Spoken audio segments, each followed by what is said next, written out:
Hey everyone, in this video we'll be talking about gonads as endocrine glands.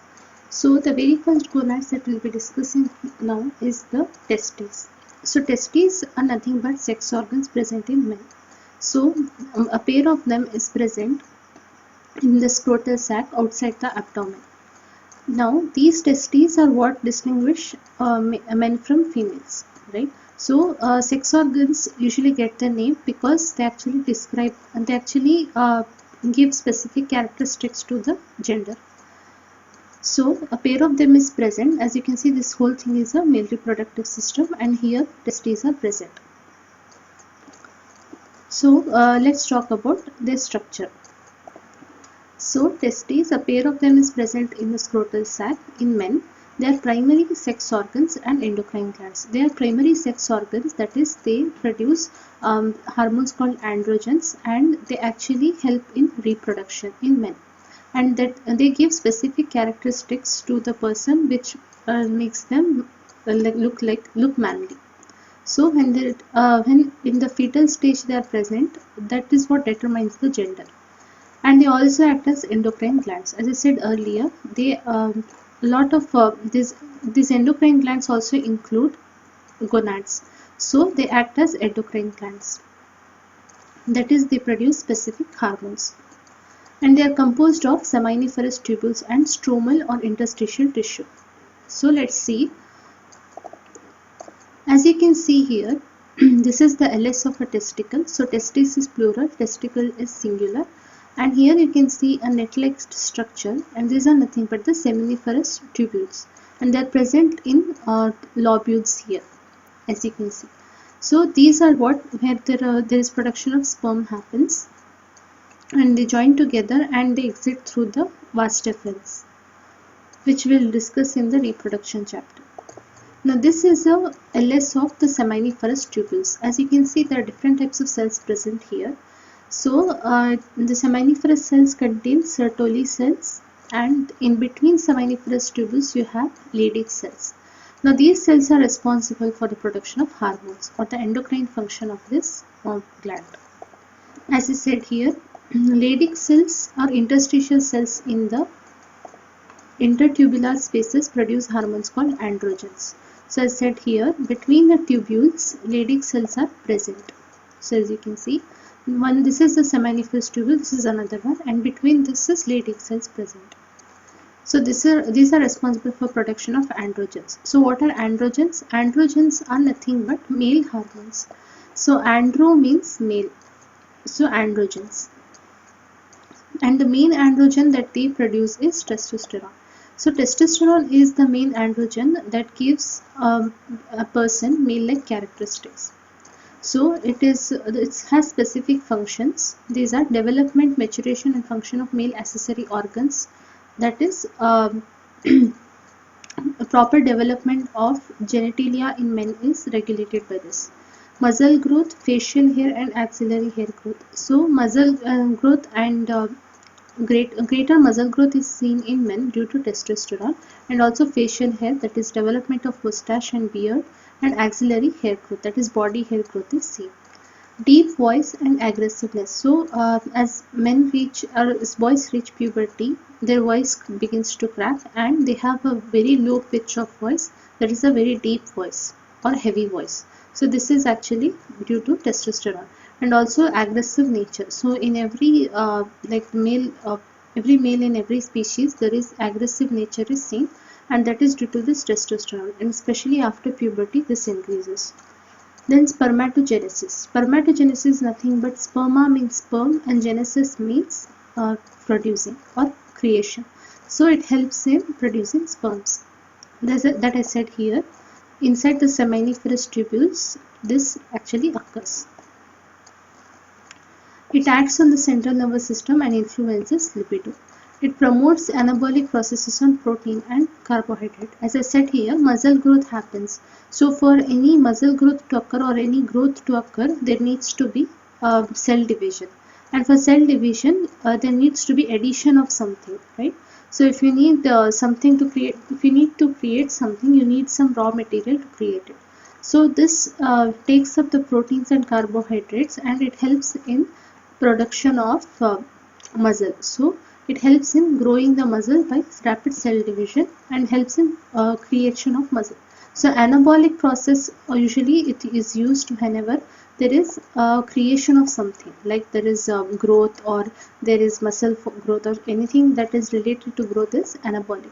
Catabolic is quite the opposite of it. Catabolic means breaking down. So it promotes anabolic processes, that it takes protein and carbohydrate and helps in body building and muscle growth. So that is why men are usually taller than women. Another gonad that we'll be talking about is ovary. So ovary is present in females. Again, a pair of them is present, and this is present in the abdominal region. So in the lower abdomen, ovaries are located, and these are the primary sex organs in females, and these are what provide the feminine characteristics to women. So these produce ovum in each menstrual cycle. So if you know, women go through a menstrual cycle every month, and each ovum is produced in each menstrual cycle. One ovum is produced, and women have a limited number of ovum actually in the body, or ovum or eggs. These are also called eggs.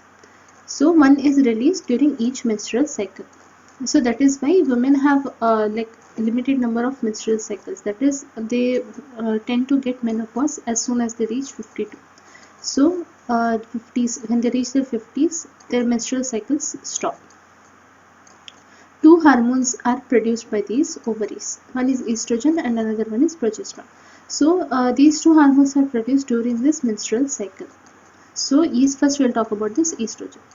Estrogen is synthesized and secreted by the growing ovarian follicles. So as I said here, ovum is released in each menstrual cycle. So this ovum is nothing but a secondary oocyte that is released from this follicle. So follicles are present, follicles become mature and they rupture and release an ovum. You can see this here. In this diagram, you can see that here there is a primary follicle, and as the cycle begins, it starts to mature. It matures and grows until it's the time for ovulation. And ovulation is the process when this follicle ruptures and releases the secondary oocyte or ovum. Now this oocyte travels through the fallopian tubes and goes to the fallopian tubes and remain there. And if it is not fertilized, then what happens is menstrual cycle occurs, or menses occur. So during this period, what happens is the remnants, whatever remains of this follicle, it actually grows into a corpus luteum, and corpus luteum also becomes a temporary endocrine gland, which we will talk about now. And this secretes progesterone. Then this, if there is no pregnancy occurring here, what happens is this starts to degrade as well, and it becomes corpus albicans. Then it degrades completely, and periods occur. So what does this estrogen do?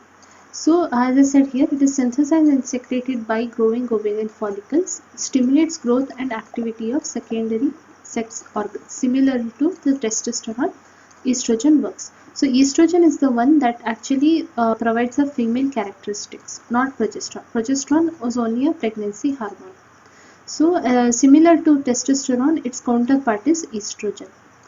And it helps in influencing secondary female characteristics, again libido and mammary gland development, and that is breast tissue development. It also helps in the distribution of fat, which gives the feminine figure to a person. So it helps in that all of that, and it also influences whatever feminine characters are present, contrary to the testosterone.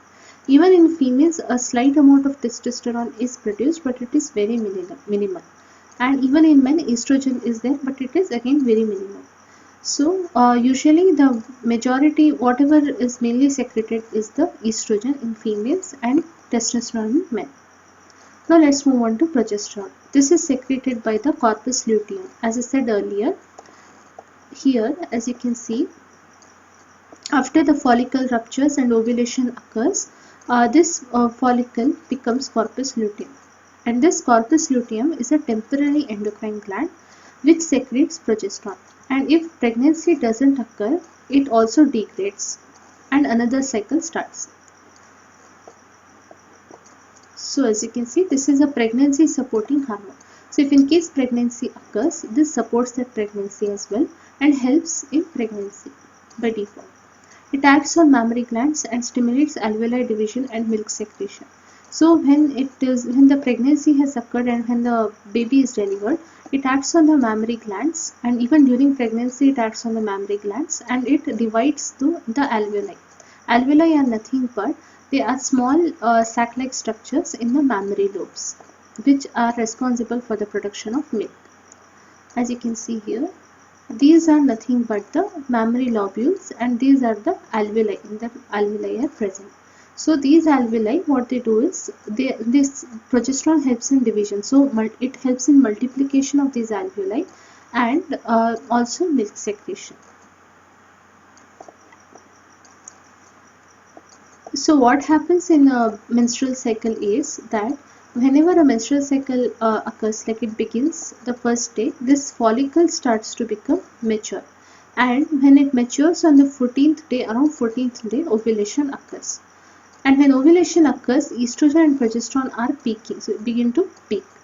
So right before, if there is no pregnancy during this ovulation part, what happens is this corpus luteum is also secreting progesterone. So slowly what happens, the progesterone levels starts to decrease, and what progesterone does is, in uterus there are 3 layers. So innermost layer, which has a lot of circulation, it is called endometrium. So it helps in thickening of endometrium, and it forms like a bed-like structure for the embedding of zygote.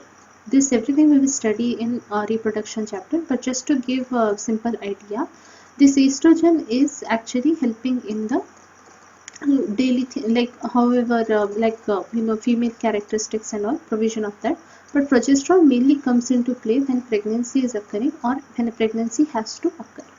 So it thickens the endometrial lining, and if pregnancy doesn't occur or it doesn't happen, what happens is this corpus luteum deteriorates, and also endometrium sheds down completely. So it starts to break down and contracts and expels that. So that's when we say that periods or the menstrual cycle has come to an end, or menses occur. So bleeding occurs there. So these two hormones work together, and they help in all the functions in the female body. So estrogen also has many other things, such as it helps in like bone strengthening and helps in keeping your heart healthy. So when menopause occurs in females, usually that is around their 50s, what happens is this estrogen stops getting produced. And then what happens, usually osteoporosis, then heart disease, etc., hypothyroidism, etc. will occur. So estrogen is a very important hormone in women. See, like how it is, like how testosterone is very important in men. So we'll be discussing about how hormones actually act on their target cells in the next video. Thank you.